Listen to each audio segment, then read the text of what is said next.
Hey, hi guys, thank you so much for watching Being Zoologist. I hope you guys are fine.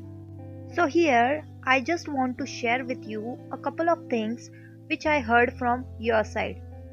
All of your doubts, misunderstanding, cutoff, result date, provisional answer key correction, all of that we will discuss in this particular video. So, without wasting our precious time, let's begin.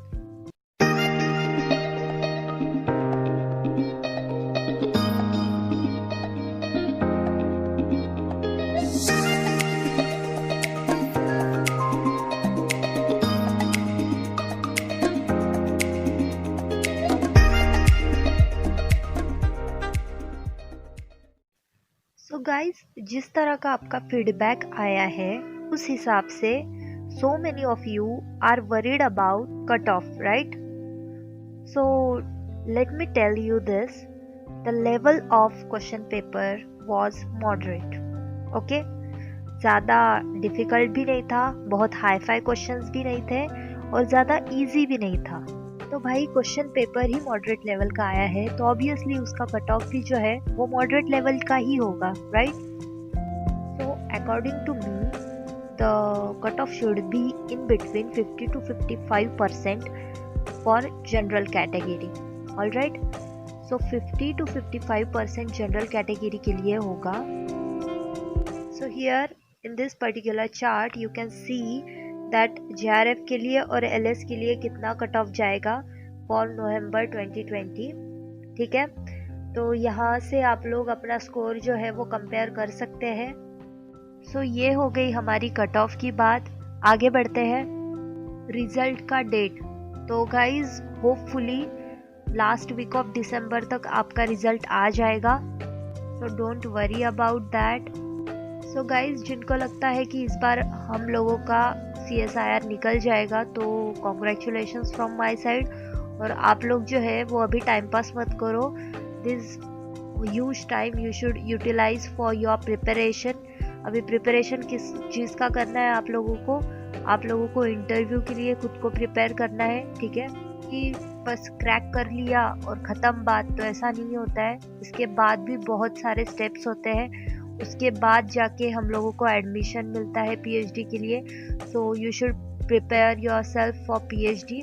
ठीक है, और जो लोग बेचारे अटके हुए हैं उनको पता नहीं है कि इस बार शायद हो जाए या फिर ना हो पाए, तो गाइज आप लोगों के लिए मैं सजेस्ट करना चाहूँगी कि यू शुड स्टार्ट प्रिपेयरिंग. ठीक है, हो गया तो अच्छी बात है, लेकिन नहीं हुआ तो एटलीस्ट आप लोगों का टाइम जो है वो वेस्ट नहीं होगा. सो प्रिपरेशन शुरू कर दीजिए, बाकी का बाद में देख लेंगे. अगर रिजल्ट में आ जाए तो अच्छी बात है, और नहीं आएगा तो भी कोई प्रॉब्लम नहीं है. प्रिपरेशन ऑलरेडी हम लोग स्टार्ट कर चुके होंगे. ठीक है, तो ये हो गई बात इन बिटवीन वालों के लिए. ठीक है, fine.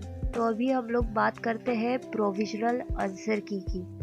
So many of you are telling me that some of the questions are wrong in the answer key. So भाई ये कॉन्फिडेंस है या और कॉन्फिडेंस है? मे भी हो सकता है कि एक या दो क्वेश्चन में गलती कर ले CSIR, लेकिन भाई वो CSIR है, हम लोग उनको डाउट में नहीं रख सकते. ठीक है, तो ऐसा नहीं होगा कि प्रोविजनल आंसर की में जो आप लोगों को आंसर्स दिए हैं वो रॉन्ग है. ठीक है, मे बी आप लोगों का कंसेप्ट कहीं ना कहीं हिला हुआ है या फिर कुछ तो प्रॉब्लम है जिससे कि आप लोगों को लग रहा है कि आंसर की जो है वो रॉन्ग दी है. क्योंकि जहाँ तक मैंने क्वेश्चंस देखे और एनालाइज किया तो मुझे नहीं लगता उसमें कोई रॉन्ग चीज़ दी है. और अगर बाय चांस कुछ गलत निकलेगा तो डोंट वरी अबाउट दैट, इसका नाम ही प्रोविजनल आंसर की है. हाँ, मैं मानती हूँ कि थोड़ा बहुत इधर उधर हो सकता है, एक या दो क्वेश्चन के लिए, मैक्सिमम 3 क्वेश्चन के लिए, लेकिन उससे ज़्यादा का डिफरेंस मुझे नहीं लगता होगा. सो प्रोविजनल आंसर की को ही हम लोगों को मेन आंसर की मान के चलना है. और फिर भी आप लोगों का डाउट अगर नहीं सॉल्व हो पा रहा है तो मेन आंसर की भी कुछ दिनों में वेबसाइट पे आ जाएगी. तो उस हिसाब से आप लोग अपना स्कोर जो है वो कैलकुलेट कर सकते हो. ठीक है, लेकिन आई डोंट थिंक सो कि मेजर कुछ डिफरेंसेस हमें देखने को मिलेंगे, क्योंकि क्या होता है ना, बहुत बार हम लोग ओवर कॉन्फिडेंस में भी होते हैं, या फिर क्वेश्चन खुद ही उसको एनालाइज करके अपने हिसाब से आंसर निकाल लेते हैं। लेकिन बहुत बार क्या होता है कि क्वेश्चन जो होता है उसकी डिमांड कुछ अलग होती है। फॉर एग्जाम्पल, हम लोगों को एक क्वेश्चन देखने को मिला था शिफ्ट 2 में, which is from your part A. तो क्वेश्चन क्या था हम लोग देख लेते हैं। An explorer starts from a place on the equator of earth, travels 1500 kilometers towards the north, 500 kilometers towards the east, then 1500 kilometers towards the south, and finally 500 kilometers towards the west.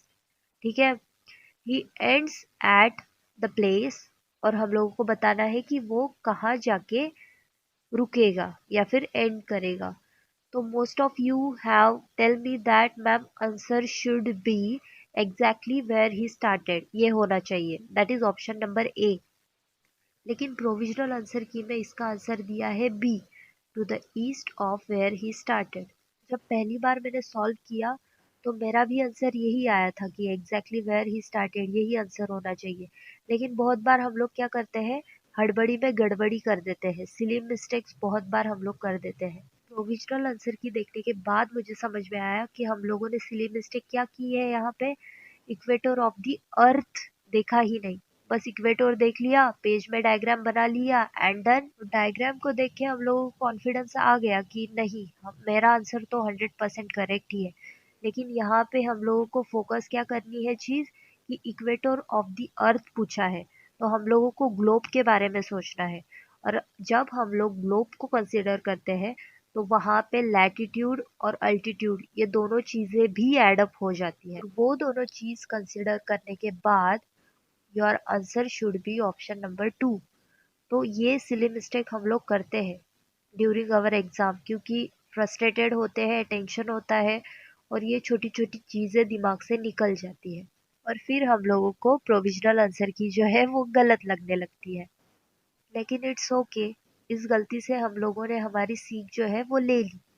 अब बहुत ज़्यादा उस चीज़ के लिए आप लोग जो है वो रिग्रेट मत करो, जो हो गया सो हो गया, डोंट वरी। हम लोगों ने हमारे गलती से सीख लिया है, और फ्यूचर में हम लोग ऐसी गलती नहीं करेंगे, for sure. So that's it for today, guys. I hope you like the content. Thanks for watching, and don't forget to like, share, and subscribe. Thank you. Bye bye. Take care.